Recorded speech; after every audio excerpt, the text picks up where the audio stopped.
Hello, Ma'am and Sir. I am Evangeline Sanchez Ritobado, 33 years old. I live in Lapu-Lapu City, Cebu, Philippines. I have two children, a girl and a boy. My oldest is a boy.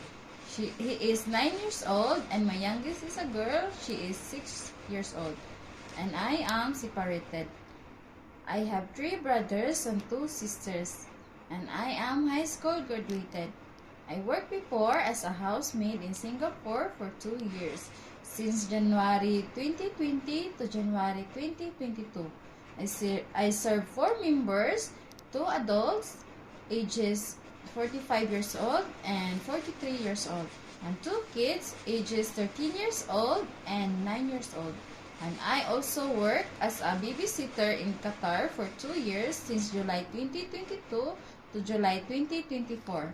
I served 8 members, 2 adults, ages 45 years old and 38 years old, and 6 children, ages 16 years old, 14 years old, twins are 11 years old, 8 years old, and 2 years old. And I do all the household chores like cooking, washing clothes, cleaning, and taking care of the kids.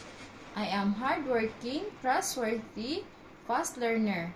If you choose me, I promise to finish my contract and to serve well your family. Thank you, Mom and Sir. Have a good day.